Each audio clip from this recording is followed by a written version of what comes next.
Est-ce le drame de trop? Myriam, une adolescente de 14 ans, est décédée dans la nuit du 6 au 7 septembre 2022. Elle subissait un avortement clandestin à Boumia dans la province de Midelt. Une nouvelle victime alors que depuis 7 ans, une législation sur la question de l'avortement est attendue. Un texte de loi est même déjà rédigé. Cette législation, elle avait été réclamée par le roi Mohamed VI. 7 ans plus tard, le drame de Myriam va-t-il enfin faire aboutir cette loi?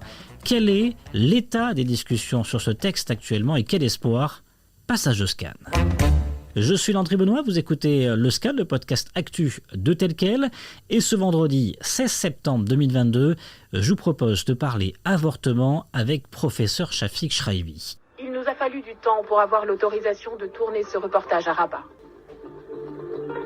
Nous avons rendez-vous dans une maternité de la capitale, l'une de celles qui voit défiler des grossesses heureuses et d'autres qui ne le sont pas, qui restent cachées. Le professeur Shraibi est obstétricien.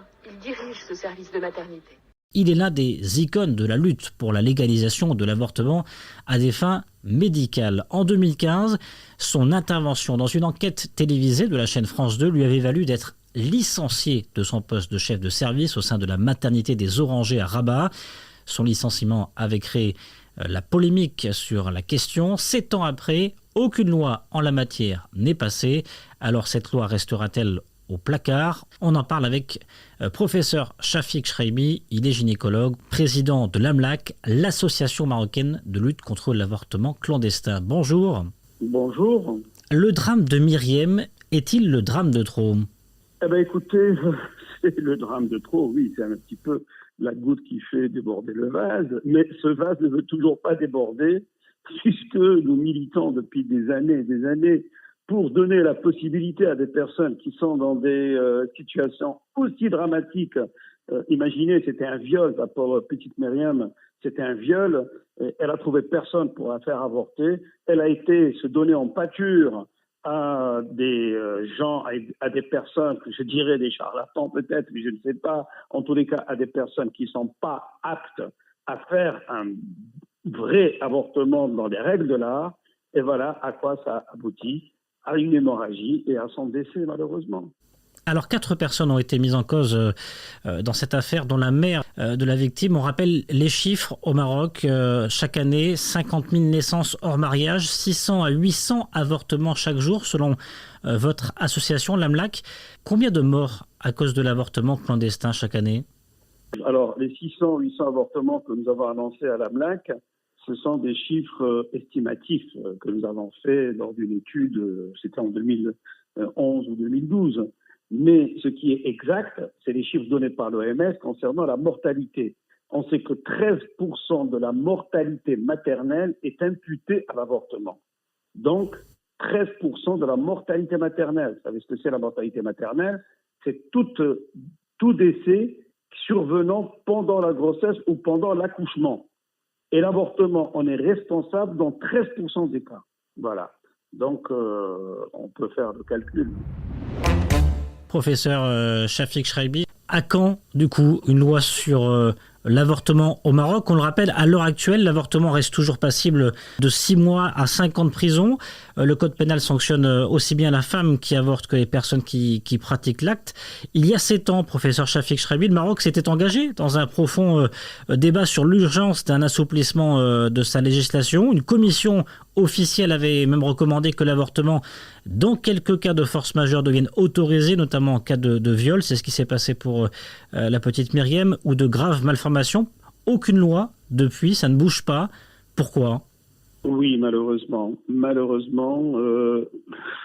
Nous depuis déjà 2008, la création de l'AMLAC, et même avant, on a toujours milité pour une dépénalisation, pour une possibilité de donner à une personne dans le désarroi d'une grossesse non désirée de pouvoir se faire avorter dans les règles de l'art.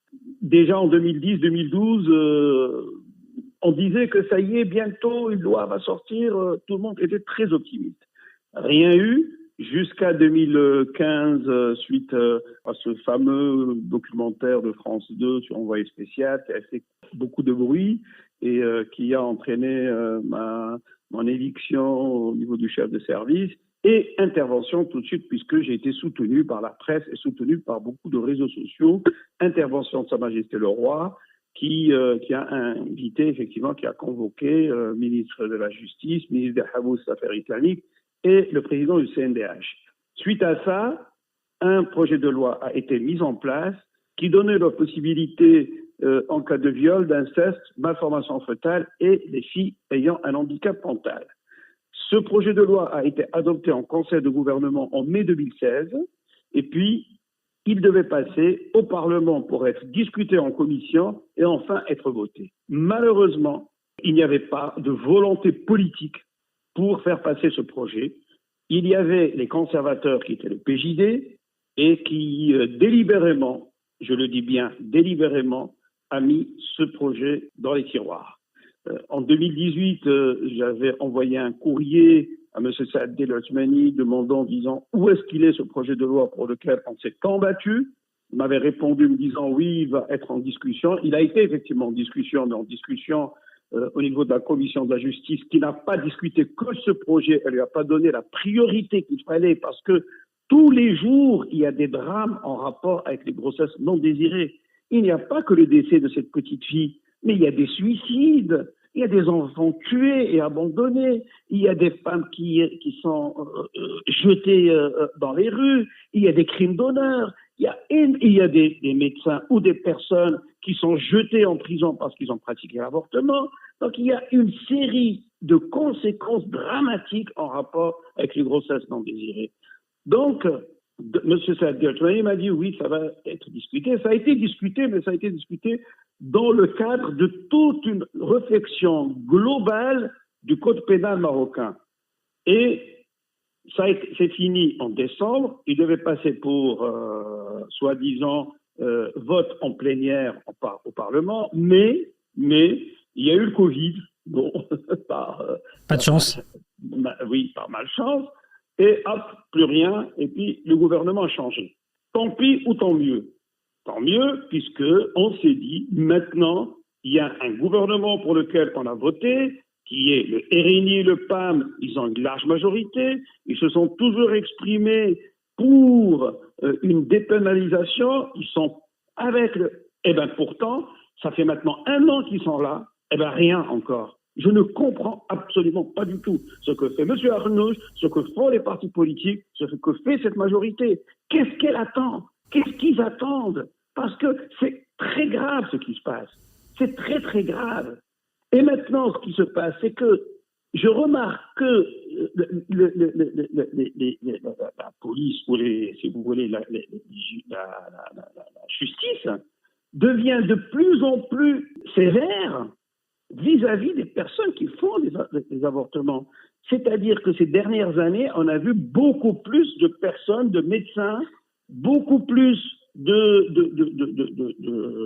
infirmières, sages-femmes, enfin de personnes ayant pratiqué cela, qui ont été mis en prison, qui ont été mises en cause. Au moins plus de 70 personnes qui ont été arrêtées en 2021 ? Absolument, qui ont été arrêtées, qui ont été inquiétées. Bon, ils ne sont pas tous maintenant en prison peut-être, mais il y en a pas mal. Vous vous rendez compte, en 2021, 70 personnes, effectivement. Et tout cela a fait que les médecins ne veulent plus pratiquer l'avortement, parce que c'est normal. Ils ont peur pour eux, ils ne veulent pas s'exposer à être mis en prison. Vous connaissez personnellement, vous, des confrères qui ont abandonné ces derniers mois ? Bien entendu. Mais écoutez, tous les jours, je reçois des appels, des coups de fil, ou des messages, ou des WhatsApp, ou des messengers, me demandant de leur donner la possibilité ou des conseils pour faire de l'avortement. Je leur dis, je ne peux pas. Ils me disent, écoutez, on arrive à trouver personne. S'il vous plaît, trouvez quelqu'un. Je leur dis, moi, je ne pourrais jamais faire l'avortement clandestin. Moi, je milite contre l'avortement clandestin. Alors, ça serait à contresens si moi je faisais. Donc, vous tapez à la mauvaise porte. Je ne peux pas. Le jour où l'avortement sera légal, je le ferai. Aucun problème, parce que je sais que je rendrai service. Mais là, je ne veux pas m'exposer à la prison. Côté politique, justement, professeur Chafik Chreibi, alors c'est vrai, vous l'avez dit, ça fait maintenant 1 an qu'on a ce gouvernement Aziz Arnouch. C'est un gouvernement qui va faire une réforme du code pénal, une réforme du code de la Moudawana, ça a été annoncé d'ailleurs par le roi cet été. Est-ce que malgré tout, vous avez toujours espoir? Et est-ce que vous avez rencontré justement des représentants de ce gouvernement depuis ces dernières semaines? Oui, j'ai rencontré le ministre de la Justice, M. Ouahabi, qui m'a bien reçu dans son bureau, il y a à peu près 2 ou 3 mois peut-être, et il m'a promis qu'il allait faire le maximum et que lui-même n'était pas satisfait des 4 situations qu'on a données et qu'il était lui aussi d'accord pour élargir davantage. Et moi je dis pour élargir, et là je le répète encore une fois, il ne faut pas on ne peut pas faire une liste exhaustive des situations où où on est en droit de faire l'avortement, parce qu'il n'y a pas de liste exhaustive. Chaque femme a ses raisons, chaque situation est particulière. Moi je dis, l'article est déjà là, c'est l'article 453 du Code pénal, qui lui ne punit pas l'avortement. Tous les articles de 449 jusqu'à 457 punissent l'avortement. Alors que le 453, lui, il ne punit pas. Il dit l'avortement n'est pas puni lorsqu'il vise à sauvegarder la vie ou la santé de la mère ou de la femme. Alors, la santé, elle est comprise par le législateur comme quoi c'est seulement la santé physique, c'est-à-dire quand la personne est gravement malade, elle a un cancer, ou elle a une cardiopathie, ou elle a une maladie grave. Alors que la vraie définition de la santé, c'est qu'on jouit d'une bonne santé quand on jouit d'une santé physique, psychologique ou mentale et sociale. Et ce que je dis, quand cette personne est menacée dans une de ces 3 composantes, on est en droit de faire un avortement. Et à ce moment-là, on n'en aura plus du tout à parler, on ne parlera que santé. Merci beaucoup, professeur Chafik Chreibi. Je vous en prie, à bientôt. Et vous, qu'en pensez-vous? Pensez-vous que cela va bouger en matière de législation sur l'avortement, ou alors vous n'y croyez pas du tout? Faites-le nous savoir en partageant cet épisode du Scan sur vos réseaux sociaux avec le hashtag LeScan et tel quel. Le Scan, le podcast d'actualité, c'est fini pour aujourd'hui. Réalisation Adam Al-Arshawi. Et n'hésitez pas à vous abonner sur le site telquel.ma et à nous retrouver chaque jour du lundi au vendredi sur toutes les applications de plateformes de podcast et de streaming.